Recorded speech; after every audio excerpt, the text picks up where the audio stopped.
Indaba kaDlothovu kaBhekeki ufana nemsebe yelanga libumbene lesikhombisa ihora kusihlwa nazi indaba wena mbukeli woza nendaba nendlebe mina ngizoza nendaba angihlale kuzona ithondo nazi ehamba phambili kusihlwa nje. It also has the potential to place at risk the lives of people mentioned in the affidavit. Isisuse omkhulu umsindo incwadi efungelwe eputshukile kalowo wabe usihlalo webhange elafadabala iVBS uChiviwa Matodzi njengoba ekhombe osombusazwe kanye neziphathimandla ezikahulumeni njengabanye babantu abahlomule emalini engaphezulu kuka2 billion wamarandi eyebiwa kuleli bhange. So I just want to come and assure you, I know that the next couple of weeks are going to be difficult to the teachers. I know how difficult it is that it's going to be for you. Luqalile namhlanje uhlelo lokwenziwa kolibofuze emndenini yabafundi abayishumi nomuvo kanye nomshayeli wetekisi oyedwa abashone engozini yemoto ethutha abafundi yenzeke eMirafong eNtshonalanga Randi. This is the most important game at this point, you know, and we know how important it is to them too. So it's gonna be a proper test match. Amabhokobhoko azogadulisana neIreland eThekwini kusasa emidlalweni wetest yesibili ngemva kokunqoba umdlalo wokuqala ngempela sonto eyedlule.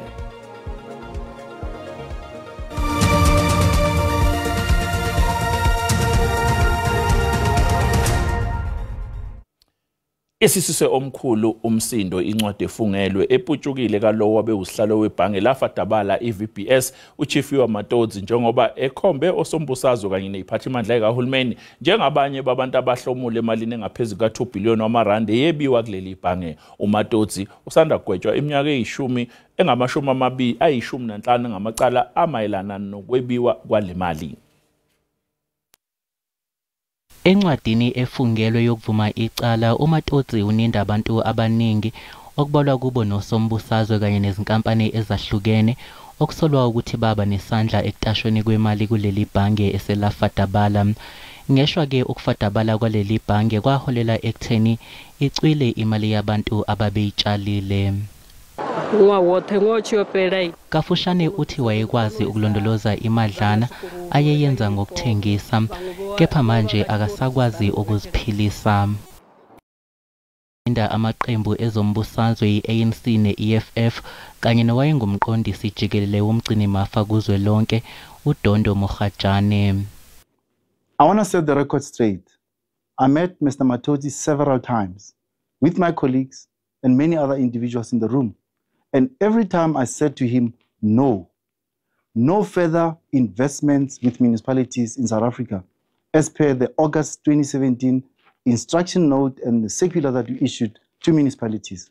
As an organization, we are very disappointed because throughout, we are made to believe that the matter of VBS has reached finality as far as it relates to various leaders of the ANC. Absolutely no change to our statements and positions on VBS. There are endless archives, as you know, on this matter. So if you want a response, please refer to your archives. Kusenjalo iNPA igxekile ukuphucuka kwalencwadi efungelwe. And disturbing because it has the potential to undermine the proper administration of justice. It also has the potential to place at risk the lives of people mentioned in the affidavit. uMatodzi uyisikhulu sesibili seVBS ukugwetshwa emva kuka Philip Truter osevele edonsa iminyaka eyishumi ebhadla ejele. Umengameli uCyril Ramaphosa uzoba usihlalo wengqungquthela yokuqala yohulumeni wobumbano lihutla ezoba kulempela sonto nokuyingqungquthela ezobandakanya amaqembu ezombusazwe ayishumi nomuvo. Kuzobe ngokuqala nqa eminyakeni engamashumi-30 ukuthi amaqembu amaningi abe ingxenye kwenzeni uhlelo lwezwe leminyaka emihlanu ezayo. Umgudu wezomnotho kuleli kanye nezamandla kuzodingidwa njengoba lo mhlangano lihutla uzophinda ube isekelo senkulumo ngamengameli ngesimo sezwe Phinabo kanye nabaqondisi jikelele bazosungula indlela ezosiza eqedeni ingqinamba zobupha okungalingani kwabantu kanye nentuthuko kulelizwe. Seluqalile uhlelo lokwenziwa kolibofuze emndenini abashone engozini yemoto ethutha abafundi. Le ngozi yenzeke eMarafong esifundazweni iGauteng kanti idlule nomphefumulo wabafundi abayishumi nomuvo. Nomshayeli wemoto ebithutha abafundi ushonile naye emva kokuthi le moto abethutha ngayo abafundi ishayisane neveni. Kwenziwa ulibofuzo namhlanje kulandela isigameko sokudlula emhlabeni kwabafundi abayishumi nomuvo kanye nomshayeli ngenxa yengozi yemonto eyenzeke eMarafong esifundazweni iGauteng. We are trying to be strong for our daughter, the one that survived the accident, and also we need to be strong for ourselves also, especially for the mother of my children. So I don't have any words to express how I feel at the right moment. On a serious note, I don't have any way to express how I feel.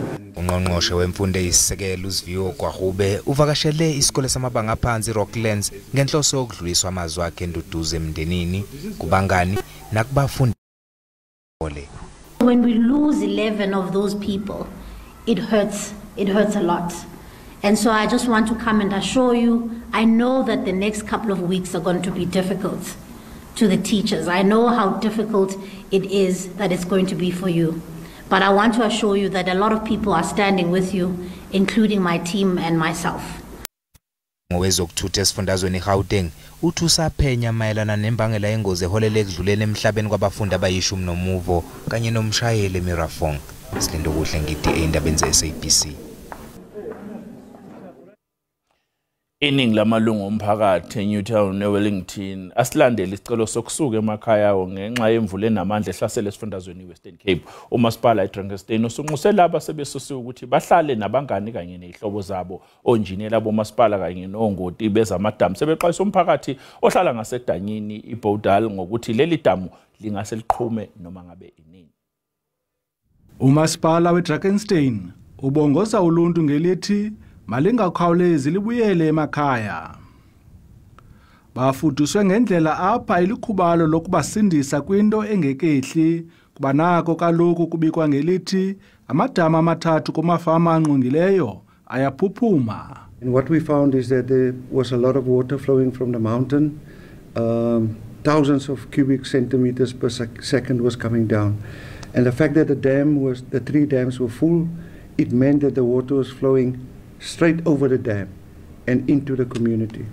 Kodwa ke abanye kubahlali bagqibe ekubeni babuyele ngelithi boyikisela ukwebiwa kwempahla zabo nokuthi abakwazi ukuzonwaya kwezindawo bakuzo.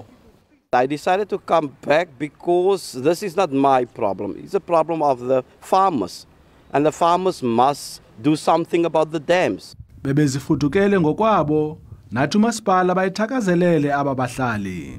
The people were saying we must leave our house here, and I was back right now here. The time you come here, I'm gonna pick up something, food for my family. But as you can see, nobody is at home here. Abasimagunyeni bathi aya esanda amanzi aphokozeleka kulamadama nasele egcwele kade. There is no return date on when the people will come back. I think the end of the precautionary evacuation will be determined by circumstances. Injineli kwakunye negqiza lochwepheshe bathe bayihlola yonke le kulindeleke izanjonjo zemvula kwakho ngalempela. Njengomlamli Maneli wendaba zeSABC eKapa. Namhlanje umnyango wezenhlalakahle uhambisana nelinye lamabandla bahambela indawo ezikhahlanyezwe Nelson Mandela Bay esifundazweni Eastern Cape ukuyonikela ngokudla. Kwashona abayishumi kwathi abacele emakhuleni amabili basala dengwane ngesikhathi kunezikhukhula ngenyanga eyedlule kule ndawo. Namhlanje imini enkulu ukuthi singu social development nabantu basempuma koloni okuba sifumane elenyweba yokuba inkonzo Jesus Christ of the Latter Saints asiqali ke ukudibana nayo namhlanje. Saformisha partnership last term nabo kusebenzisa nabo benza lanto yokuba inkonzo iye apho udingeka khona. The Church of Jesus Christ of Latter-day Saints decided to reach out through its humanitarian aid department. It can do that to any community that is being affected by disaster. At this point in time, we worked with the Department of Social Development. We have worked past. It doesn't mean that we cannot help with anyone that can be affected by disaster. The churches always reach out. Mbukile sathi qoyitolo ngani mama isibuya sizokuphathela udaba oluthe. I enjoyed the distinct privilege of having Brasten as my professional coach. Ayaqhubeka nokungena amazwi enduduzo okulandela ukwedlula emhlabeni kalowo wabe umqeqeshi weBafana Bafana kanye neMamelodi Sundowns uStanley Screamer Shabalala.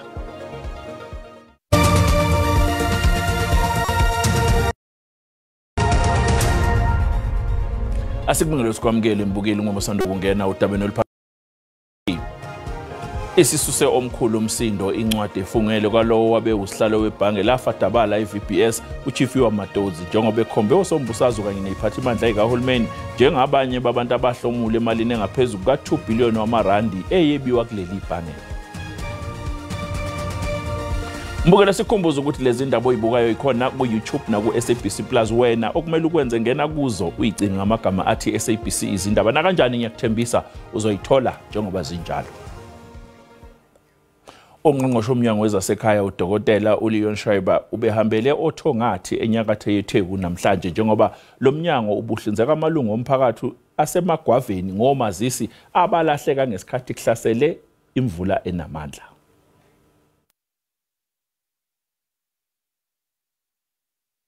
Bathole omazisi abasha abantu basoThongathi abasinda ngesikhathi kunesishingishane ngenyanga edlule ezingxenyeni eziningi zesifundazwe. Iningi lezakhamuzi endaweni lilahlekelwe izincwadi ezibalekile. Abahlali bathi bajabule kakhulu ngosizo olusheshayo abalitholile. Apply mhla 3 abaka umafesi bafika ngomhla 3 saphuma ngobuningi bethu njengenkinga zethu ukuthi sinama ID aphephuka safika lana sabhalisa ama ID namhlanje bafikile futhi babiza ama ID ngama envelope njengamanje ngiphethe slip abanginika sona abasikhokhisa benzanga lutho. Iphini lika ngqongqoshe wezasekhaya lithi baphezulu kohlelo lokuthuthukisa ubuchwepheshe bomnyango ukuze kusheshe izinga lokusebenza. Khona ezinye inhlelo ke ezidila nenhlelo ze-technology njengalento lenisiyenza ukuthi sisebenza nabo CSIR ukukhuphula i-connectivity yethu. Lesi sishingishane sishiye izakhamuzi eziningi zingenamizi okuphoqe ukuthi zihlale ematendeni. Umasipala weTheku uthi ucwaninga uhlu lwamagama abantu ababhalisela usizo. Okokuqala nje kulokhu kwama voucher ngiyafuna ukuqinisekisa kubona lawo okwakho ukuthi ayiphelile leyo process ihamba ngama phase njengoba ngishilo kodwa ke siyibonile ukuthi connecteni kufanele kusheshe ngoba abantu isimo abahleli ngaphansi kwaso njengamanje senza ukuthi bangakwazi kakhulu nempilo yabo. Iziphathimandla zomnyango wezasekhaya zithi zizoqhubeka nokusiza labo abalahlekelwa ngesikhathi sesishingishane ukuze kulungiswe omazisi babo. NginguNonhlakanipho Magwaza ezindabeni zeSABC oThongathi. Ongqongqoshe wezamanzi nenhlanzeko uPhemi Majodina wethula isabelo somnyango wakhe sakulonyaka esifinyelele ku134 billion wamarandi. UMzantsi Afrika ulilizwe elinqatyelwe ngamanzi nelilelinye elomileyo ehlabathini. Ukwaleka kukho amaxhala ngefuthe lokuguquguquka kwemo yezulu ekunikezelweni kwamanzi. Ingakhokelela kwimbalela emandla okanye izantyalantyala zemvula ezenzeke kwezinye indawo kweli lizwe. Uthi uzakugxininisa ukuphucula unatyiso lwenkonzo.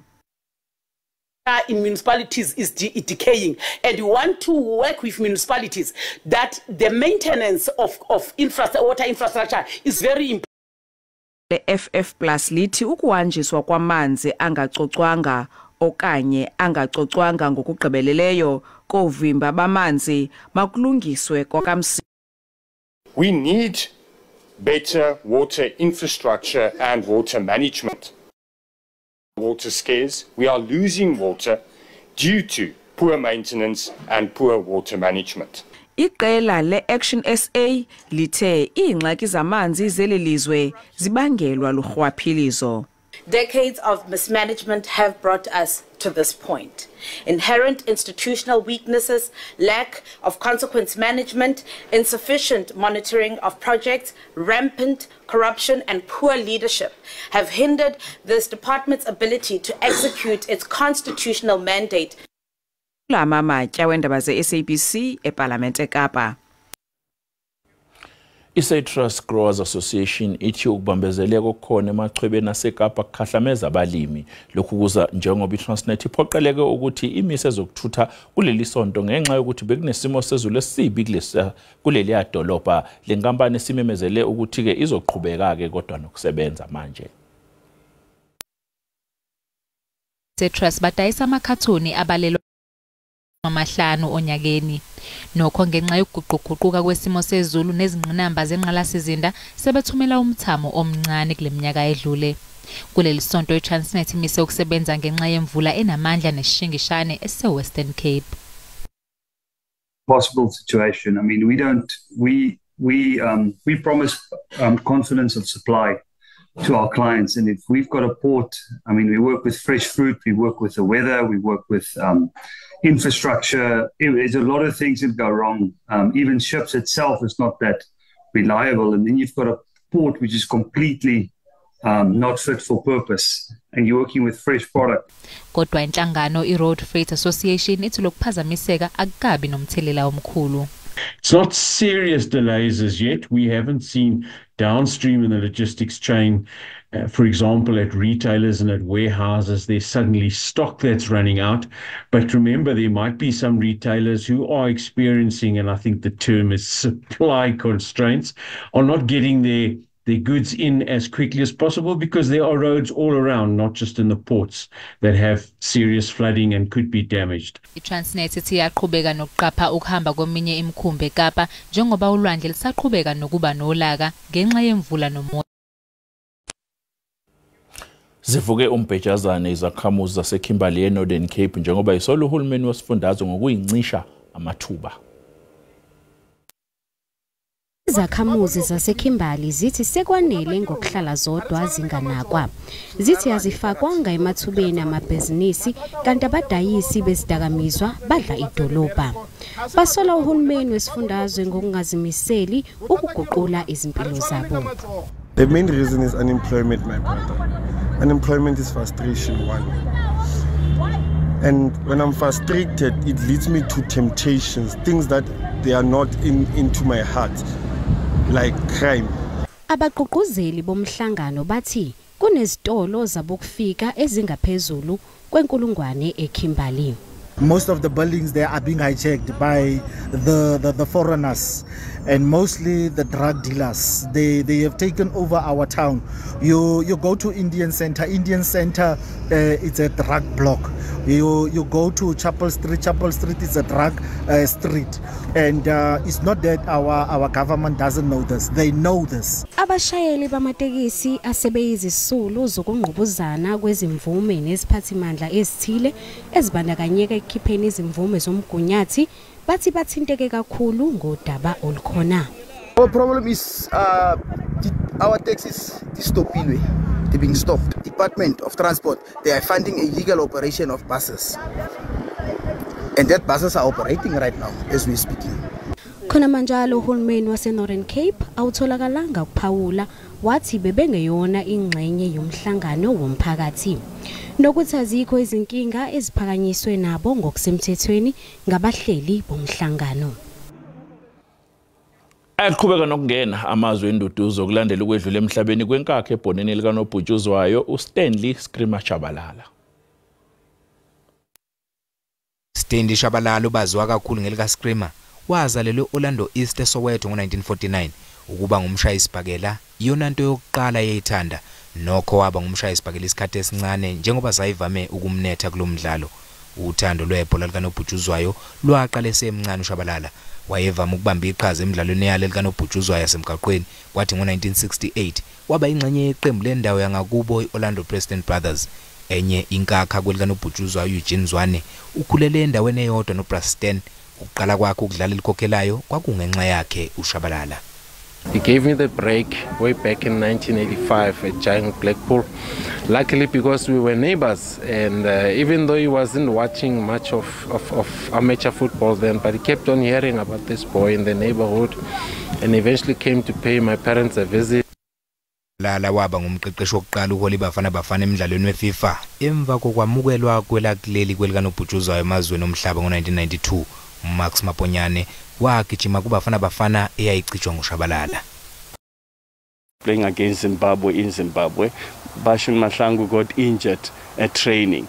And I was relaxed at home and got a call that please come to the airport, Bashin is injured, and join the team. Inkakha kwelikanobhutshuzwayo nophinda ngameli South African Masters and Legends Association, uJacob Buda Matad, naye ukhulume ngoscreamer. We as a country, we don't recognize and celebrate legends like Brasten. Mnyaka yama-80s uShabalala waba ingxenye yeSundowns kanti futhi walisiza iqembu enqobeni icoco. uDr Khumalo wayeyingxenye yeqembu lokuqala leBafana Bafana ngo1990. Cija yena uShabalala. I've shared great moments with you, and believe it or not, I enjoyed each and every moment that I've spent with you. Ube ngumqondisi wethimba labaqeqeshi Orlando Pirates ngenkathi edlule emhlabeni.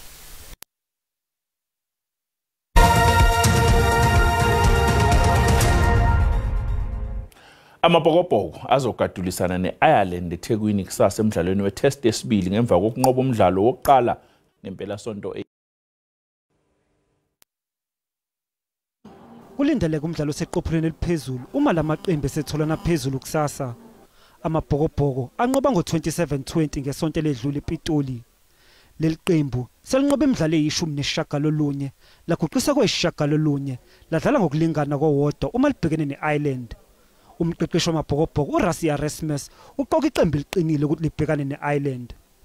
Izobuyisa thina nizo cause kudala singababethi and ibihleli kabuhlungu kumlondo leyo. Sisonke sile team yabaqeqeshi nabadlali binto ebalekile ukuthi siwine le match levepheleyo. But basinowina kahle ngomso for thina sakwazi ujonga phambili because ithi yona ayikho enye team engasayibetha ngaphandle last week but sifuna uvala kahle. Ompetha bendebe yomhlaba bathi kubalekile ukuthi benze kahle kuma scrums kanye nasemuva uma befuna ukunqoba lo mdlalo. Nathi sine goals zethu siliqala lethu lamabhokobhoko. Do you understand? And now playing at home phambi kabalandeli bethu kwi-South Africans. Eyona nto ibalulekileyo ukuthi make sure basenza abantu base South Africa proud. Lo mdlalo uzokusasa ntambama.